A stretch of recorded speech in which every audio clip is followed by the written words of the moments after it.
Okay, hello guys. इक्लिब्रियममध्ये आता आपण next topic बघणार आहे, जो की आहे इक्लिब्रियम ऑफ चार्जेस. ओके, आता हा NCERTचा टॉपिक आहे. तुम्हाला स्टेट बोर्डमध्ये याच्यावर कुठले क्वेश्चन्स विचारत नाहीत, पण या टॉपिकवर बेस्ट न्यूमेरिकल तुम्हाला विचारू शकतात. ओके, तर आणि शेवटी आपण हे पण बघू की या टॉपिकवर क्वेश्चन्स कसे येतात तुमच्या एंट्रन्स एक्झाममध्ये. तर चला आता टॉपिक समजून घेऊ आपण. Equilibrium of charges. इक्लिब्रियम जो शब्द आहे तो तुम्ही ऐकल्यासारखा तुम्हाला वाटणार. तुम्ही क्लासमध्ये बरेचदा हा शब्द वापरला. आपण केव्हा म्हणतो एखादा ऑब्जेक्ट इक्लिब्रियममध्ये आहे, जेव्हा तो आपण हे नाही बघणार तो ऑब्जेक्ट रेस्टमध्ये आहे की मोशनमध्ये आहे. इक्लिब्रियमसाठी कंडिशन अशी आहे की ऑब्जेक्ट रेस्टमध्ये असो की मोशनमध्ये असो, त्या ऑब्जेक्टवर अगर नेट फोर्स तुम्ही कॅल्क्युलेट केला आणि तो नेट फोर्स अगर 0 आला, तेव्हा आपण बिंदास म्हणतो की हा ऑब्जेक्ट जो आहे तो इक्लिब्रियम स्टेटमध्ये आहे.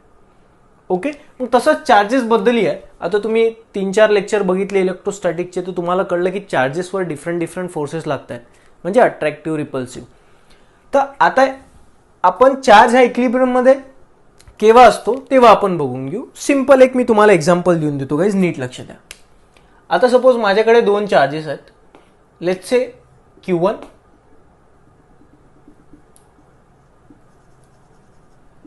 आणि लेट्स से Q2. हे दोन्ही जे चार्जेस आहेत ते पॉझिटिव्ह आहेत, Q1 आणि Q2. ओके, आता मी काय करतो, एक थर्ड चार्ज घेतो गाईज. थर्ड चार्ज Q, तो पण पॉझिटिव्ह आहे आणि तो यांच्या इथे या पोझिशनला ठेवून देतो. आता ही जी मी पोझिशन घेतलेली आहे ती अशी पोझिशन आहे जेणेकरून आता हाई पॉझिटिव्ह रिपल्शन. तर या चार्जवर हा जो चार्ज आहे तो या दिशेने फोर्स लावणार, let's say F1. Second, high positive, तर या चार्जवर हा पण इकडे रिपल्शन लावणार, लेट्स से F2. आणि मी असं बघितलं की हे जे F1 आणि F2 आहेत हे दोघं इक्वल आहेत. बरोबर, इक्वल आहेत दोघं. सपोज हा 2 न्यूटन तर हाही 2 न्यूटन, इमॅजिन करून राहिलो.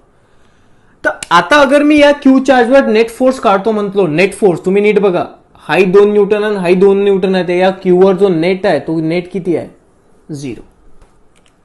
ठीक आहे, तर जेव्हा आपल्या चार्जवर नेट फोर्स 0 असणार तेव्हा आपला जो चार्ज आहे तो इक्लिब्रियम मध्ये असणार.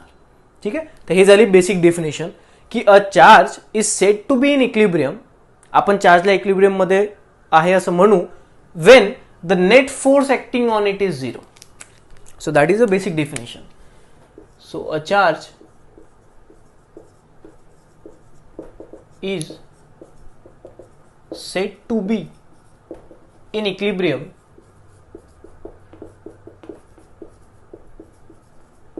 if net force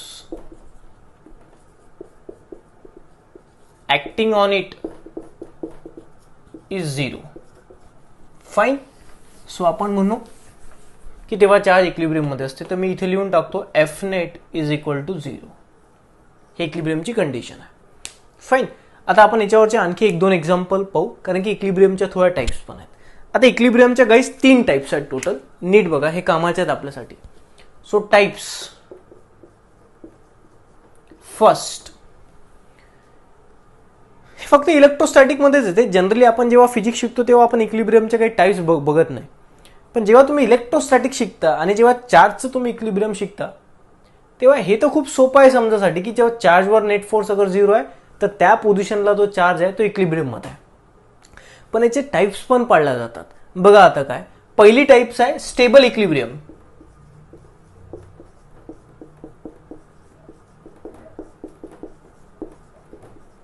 first type आहे स्टेबल इक्लिब्रियम. सेकंड टाइप आहे अनस्टेबल इक्लिब्रियम.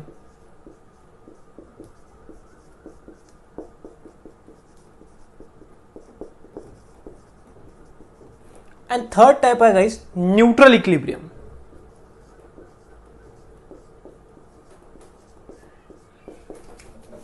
third type आहे neutral equilibrium.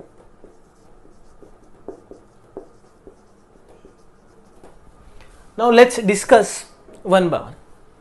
चला आता आपण पहिली टाइप उचलू, स्टेबल इक्लिब्रियम. फर्स्ट,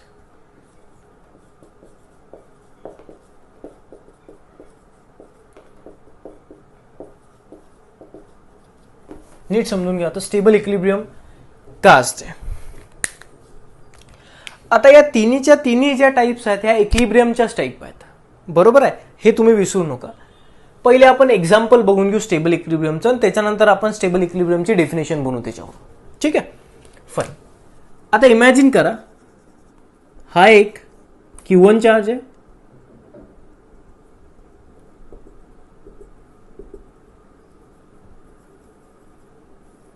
आणि हा एक Q2 चार्ज आहे. दोन्ही चार्ज पॉझिटिव्ह आहेत. ठीक, आणि याच्यातच मी काय केलं, एक तिसरा चार्ज ठेवला जो की आहे Q. हा तिसरा चार्ज ठेवला.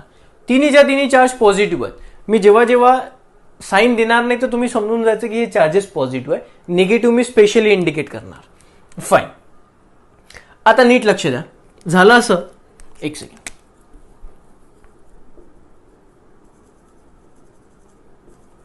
Q2. Pay attention. आता हाई पॉझिटिव्ह यानं त्याला रिपेल केलं, हा लावला एक फोर्स. Q2 न Q वर चार्ज रिपल्शन लावला, दोघेही पॉझिटिव्ह आहे, हा होता F2. ठीक आहे, आणि आता मी असं म्हणतो की बा हे F1 आणि F2 दोन्ही जे फोर्स आहेत ते सेम आहेत. आता दोन्ही अगर फोर्सेस सेम असले ते इक्वल अँड अपोजिट फोर्सेस झाले, तर आपल्याला हा जो Q चार्ज दिसतोय तो इक्विलिब्रियम मध्ये दिसतोय. तर मी इक्विलिब्रियमची पोझिशन तुमच्या समोर आणली. कुठली पोझिशन आणली? Equilibrium position. इक्विलिब्रियमची पोझिशन आहे.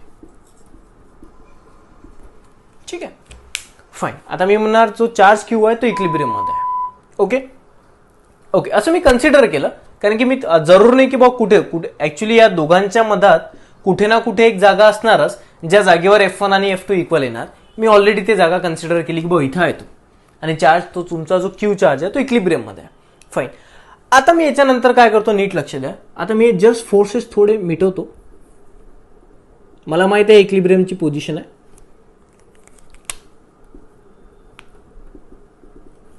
आता हा जो Q चार्ज आहे मी थोडा इकडे मूव्ह करतो, थोडा या साईडला मी मूव्ह करतो. इकडे मूव्ह केला. आता झालं काय गाईस, तुम्ही नीट बघा. हा जो Q1 आहे, या Q1च्या हा जो चार्ज आहे आपला, या चार्ज पासून थोडा दूर गेला. आता या चार्ज पासून हा अगर थोडा दूर गेला तर हा जो आपला F1 होता हा थोडा कमी झाला. कारण की इलेक्ट्रोस्टॅटिक फोर्स काय सांगते की हा जो इलेक्ट्रोस्टॅटिक फोर्स आहे, हा इलेक्ट्रोस्टॅटिक फोर्स दोन चार्ज मधल्या अंतरला इन्व्हर्सली प्रोपोर्शनल आहे. म्हणजे अगर तुम्ही अंतर वाढवसाल तर तो फोर्स कमी होते ऑफकोर्स. आता या पोझिशनला असताना जो F1 होता, आता तुम्ही हा Q इथं नेला तर तो जो तुमचा F1 आहे तो थोडा कमी झाला. येस, पण गाईज तुम्ही नीट बघा, या Q2 नो जो या Q वर लावला होता तो F2 फोर्स होता. आता हा Q इथून इथं आला, म्हणजे दोघांमधलं जे अंतर आहे ते कमी झालं. तर आता Q2 जो याच्यावर लावणार तो फोर्स जो आहे तो जास्त असणार, म्हणजे F2 जो आहे तो जास्त आहे. ठीक आहे, म्हणजे आपण आधी पहिले इक्विलिब्रियम पोझिशनवर होतो. आता इक्विलिब्रियम पोझिशनवरून आपण चार्जला थोडं इकडे सरकवलं. आता इक्विलिब्रियम मध्ये असताना F1 आणि F2 सेम होता, पण जेव्हा मी हा Q चार्ज इथं नेला तेव्हा F1 तर कमी झाला पण F2 वाढला. मग आता मला सांगा या दोघांपैकी फोर्स कुठला जास्त आहे? F2. मग F2 फोर्स जास्त असल्याच्यानं हा जो चार्ज आहे हा तिकडे जाणार की इकडे येणार? परत इकडे येणार. Are you getting or not? समजलं? तर काही जेव्हा तुमचा चार्ज हा इक्विलिब्रियम स्टेटमध्ये असते आणि इक्विलिब्रियम स्टेटमध्ये असताना अगर तुम्ही चार्जला थोडं डिस्प्लेस केलं आणि डिस्प्लेस केल्यानंतर परत चार्ज अगर त्या इक्विलिब्रियम पोझिशनवर येऊन राहिला वापस, जसं स्प्रिंग तुम्ही ओढला आणि सोडल्यावर डबल तो त्याची ओरिजिनल पोझिशन रिगेन करते, तसंच अगर चार्जच्या केसमध्ये झालं तर त्या इक्विलिब्रियम स्टेटला आपण म्हणत असतो स्टेबल इक्विलिब्रियम स्टेट. काय म्हणत असतो? स्टेबल. तर एकदम सिंपल आणि सरळ डेफिनेशन आहे की अगर तुम्ही एखाद्या चार्जला डिस्प्लेस केलं इक्विलिब्रियम पोझिशन मधून, आधी तो इक्विलिब्रियम पोझिशनला आहे आणि त्या इक्विलिब्रियम पोझिशन मधून अगर तुम्ही चार्जला डिस्प्लेस केलं आणि आता परत अगर चार्ज त्याच्या ओरिजिनल पोझिशनकडे येऊन राहिला तर मग ते इक्विलिब्रियम स्टेट मानलं जाते स्टेबल इक्विलिब्रियम. ठीक आहे, सो मी डेफिनेशन लिहितो. If charge is displaced from its equilibrium state किंवा equilibrium position and it come back then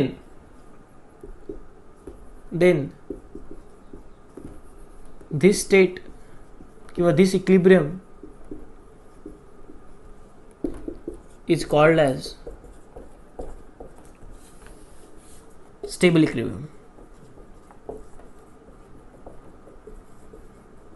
And this equilibrium is called as stable equilibrium. Okay guys, आता आम्ही तुम्हाला एक स्टेबल इक्विलिब्रियमचं एक्झाम्पल दिलं. आता दुसरं एक एक्झाम्पल देतो, नीट लक्ष द्या.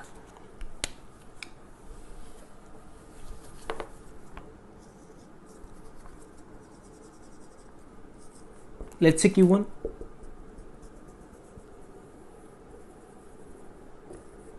Let's say Q2. हे दोन चार्जेस आहेत, Q1 आणि Q2.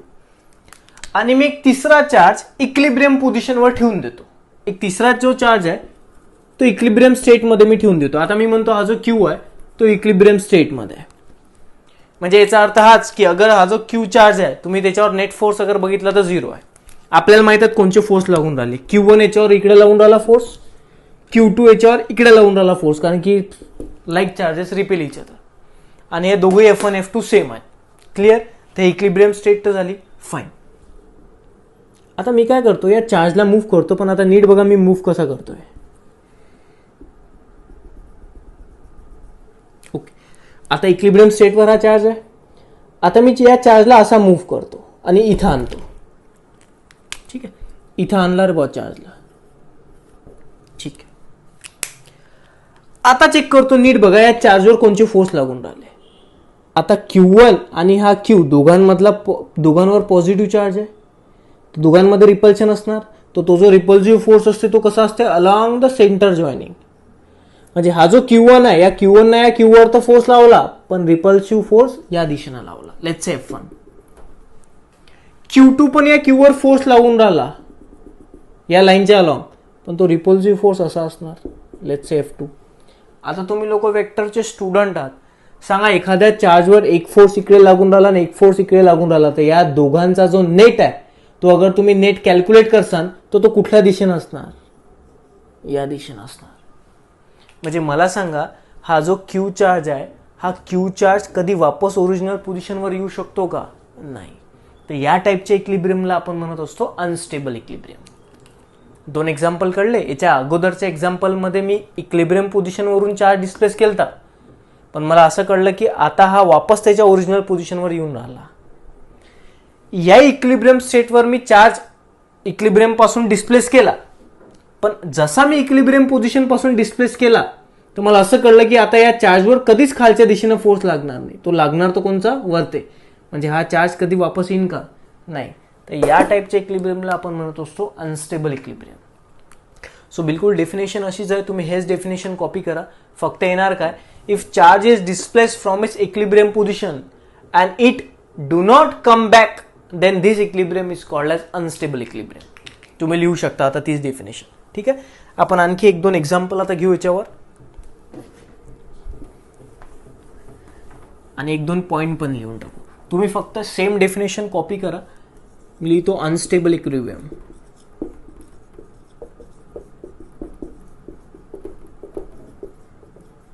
Same, the charge is displaced from its equilibrium position and it do not come back, then this type of equilibrium is called as unstable equilibrium. Fine. आता हे झाले आपले दोन definition आणि दोन डेफिनेशनवर दोन एक्झाम्पल. आणखी आपण काही दोन चार एक्झाम्पल सॉल्व्ह करू. बघा त्याच्यावर आपले एक दोन एनसीईआरटीचे पॉइंट जनरेट होतात. एक्झाम्पल नीट बघा आता काय.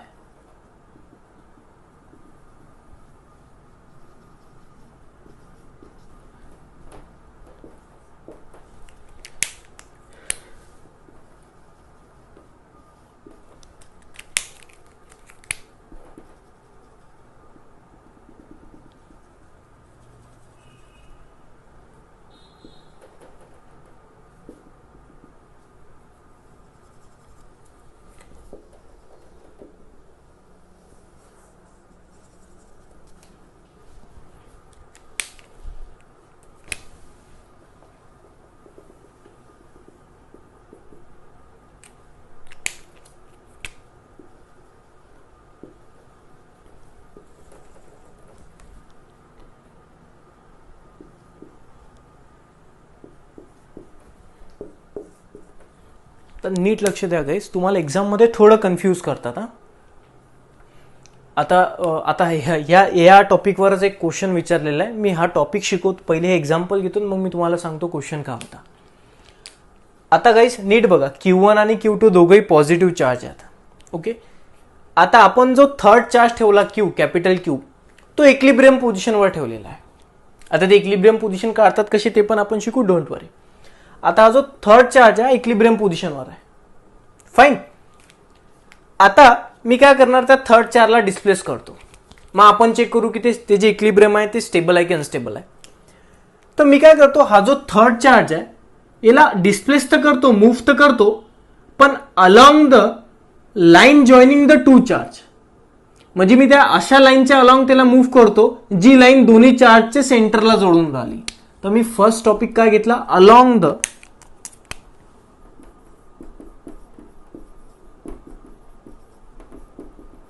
लाईन जॉईनिंग टू चार्ज, त्याच्या अलॉंग मी मूव्ह करतो. तुम्ही केला याला मूव्ह, इथं आणला. तुम्ही असं नोटीस केलं की Q1 ने याच्यावर जो लावलेला फोर्स आहे हा आता कमी झाला, पण Q2 ने याच्यावर जो लावलेला फोर्स आहे तो वाढला. म्हणजे इथून कळलं की आता ऑब्जेक्ट जो आहे, जो चार्ज जो आहे तो वापस इकडे ते येणार. ठीक आहे, म्हणजे ओरिजिनल पोझिशनवर येऊन राहिला. तर हे जे इक्लिब्रियम आहे ते कसं आहे, स्टेबल इक्लिब्रियम. फाईन. तर आपला पॉइंट्स कोणता जनरेट होते, if we move the charge along the line joining center of two charge, then we can achieve stable equilibrium. Clear? Now आता हा जो Q चार्ज आहे, आता या Q चार्जला मी मूव्ह करतो, पण along the line joining the two charge नाही, मी अशा लाईनच्या अलॉंग त्याला मूव्ह करतो जी लाईन या लाईनला परपेंडिक्युलर आहे. म्हणजे मी या लाईनच्या अलॉंग मूव्ह करतो. म्हणजे आपलं हेडिंग काय येणार, this charge is move along the line which is perpendicular to the line joining the two charge. तुम्ही ते नोट करून ठेवा. ठीक आहे, चला आता मी हा चार्ज इथून इथं मूव्ह केला आणि तुम्हाला कळलं की आता या चार्जवर अगर आपण फोर्स कॅल्क्युलेट केले तर हा Q1 याच्यावर लावणार इकडे फोर्स F1 आणि हा Q2 याच्यावर लावणार इकडे. हे फोर्स असे का काढले, कारण की पॉझिटिव्ह रिपल्शन F2, आणि या दोघांचा तुम्ही नेट बघितला तर तो अपवर्ड असणार, डाऊनवर्ड नसणार. तर अगर आपण चार्जला along the line joining the centre move केलं तर अनस्टेबल नाही, स्टेबल इक्विलिब्रियम भेटते. पण अगर आपण चार्जला along the line which is perpendicular to the line joining two charge अगर मूव्ह केलं तर आपल्याला भेटते अनस्टेबल इक्विलिब्रियम. बरोबर आहे, हे दोन गोष्टी क्लिअर होतात. पण गाईस अगर हा चार्ज अगर पॉझिटिव्ह नाही आहे, निगेटिव्ह आहे, तर बघा पॉइंट्सच बदलून जातात. म्हणजे मला म्हणायचं असं आहे की हा सपोज Q1 आहे आणि हा Q2 आहे, दोन्हीही चार्ज पॉझिटिव्ह आहेत मानतो, पण जो थर्ड चार्ज घेतला तो घेतला निगेटिव्ह, आणि हा इक्लिब्रियम मध्ये आहे. मी तुम्हाला प्रूफ पण करून देतो. फॉर एक्झाम्पल नीट लक्ष द्या, Q1 पॉझिटिव्ह, हा निगेटिव्ह. पॉझिटिव्ह निगेटिव्ह अट्रॅक्शन असते. तर Q1 जो या Qवर लावणार फोर्स हा आता F1 हा आहे अट्रॅक्टिव्ह फोर्स. आधी हा होता, इकडच्या दिशेने होता. आता Q2 जो याच्यावर फोर्स लावणार पॉझिटिव्ह निगेटिव्ह अट्रॅक्शन हा असणार F2. हे F1 आणि F2 दोघं इक्वल आहेत, म्हणून मी इक्लिब्रियम स्टेट म्हटलं. फाईन. पण आता आपल्याला त्याला डिस्प्लेस करायचं आहे. नीट लक्ष द्या. आता आपण ऑलरेडी बघितलं की अगर आपण इक्लिब्रियम पोझिशनवरून चार्जला हलवलं पण अलॉंग द लाईन जॉईनिंग हलवलं तर आपल्याला स्टेबल इक्लिब्रियम भेटते. पण आता या केसमध्ये बघा गोष्टी कशा बदलतात. नीट लक्ष द्या. आता मी चार्जला इथून उचलून सपोज इथं आणलं, ठीक आहे. आता कोण वाढणार आणि कोण कमी होणार तुम्ही नीट लक्ष द्या. एक सेकंड, मी परत एकदा सांगून देतो, तुम्ही हे लक्षात ठेवसाल मग मी मोडणार. गाईज जो Q चार्ज आहे याच्यावर Q1 जो फोर्स लावून राहिला तो होता हा F1. तुम्ही नीट बघा F1 केवढा आहे. Q2 चार्ज आहे Q चार्जवर प्लस मायनस आहे, म्हणून लावून जो राहिला फोर्स हा लावून राहिला F2. इथं नीट बघा F1 कोण आहे, F2 कोण आहे. ठीक आहे, दोघं इक्वल आणि अपोजिट आहेत. आता मी Q चार्जला काय करू राहिलो, मूव्ह करू राहिलो तिकडे, इथं मूव्ह केलं. आता मला सांगा बाळांनो, हा जो क्यू आहे निगेटिव्ह पॉझिटिव्ह म्हणजे अट्रॅक्टिव्ह फोर्स, आता हे लोक अगर जवळ आले तर तो जो अट्रॅक्टिव्ह फोर्स आहे तो आणखी वाढायला पाहिजे की कमी व्हायला पाहिजे? वाढायला पाहिजे. म्हणजे हा जो F2 आहे हा वाढला, बरोबर आहे. पण हा जो क्यू चार्ज आहे जो की निगेटिव्ह आहे, जो Q1 पासून दूर गेला, तर तो जो इकडचा फोर्स होता F1 हा जसा जसा दूर चालला तो F1 का होऊन राहिला? कमी होऊन राहिला आधीपेक्षा. म्हणजे हा जो F1 आहे हा काय झाला? कमी. मग आता तुम्ही मला सांगा, या केसमध्ये हा जो क्यू चार्ज आहे याच्यावर इकडचा फोर्स जास्त लागून राहिला आणि इकडचा कमी, तर सांगा हा जो क्यू चार्ज आहे हा कधी वापस येईन का जागेवर? नाही, कारण की तिकडचा फोर्स जास्त आहे इकडचा कमी, तर तो चार्ज तिकडे मूव्ह होईल ना. म्हणजे हा जो क्यू चार्ज आहे हा कधी वापस ओरिजिनल पोझिशनवर येणारच नाही. तर सांगा हे जे इक्लिब्रियम आहे हे स्टेबल इक्लिब्रियम आहे की अनस्टेबल इक्लिब्रियम आहे? Unstable equilibrium. अगर तुम्ही अलॉंग द लाईन मूव्ह करसान तर. समजलं बदल काय? तर गाईज आपल्याला शिकवला एनसीईआरटी मध्ये हा टॉपिक जातो, पण एक्झाममध्ये क्वेश्चन याच्यावर विचारला होता की if the charge is move along the line joining the two charge then that equilibrium is stable equilibrium or unstable equilibrium. तर तुम्हाला तिथे चेक करायला लागणार की तो चार्ज निगेटिव्ह आहे की पॉझिटिव्ह आहे. हे पॉझिटिव्ह आहे तर हा पण पॉझिटिव्ह आहे, तर ही कंडिशन लक्षात ठेवायची. हे निगेटिव्ह आहेत हा पण निगेटिव्ह आहे, तर हीच कंडिशन सेम होते.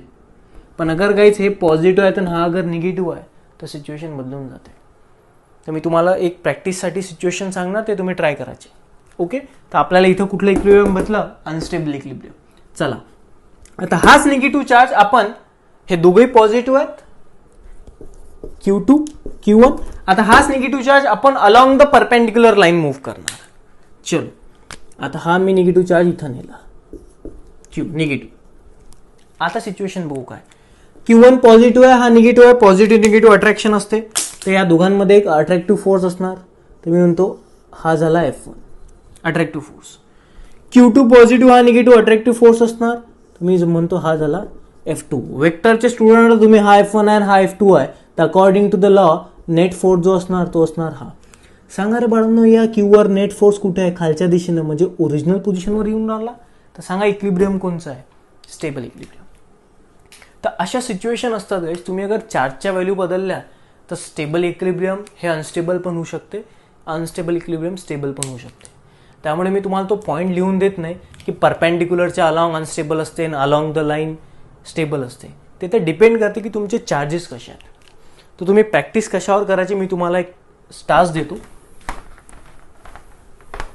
तुम्ही सगळ्या 8च्या 8 सिच्युएशनवर प्रॅक्टिस करा आणि चेक करा तुम्हाला जमते का. असं करून बघा, नाही कळलं तर मला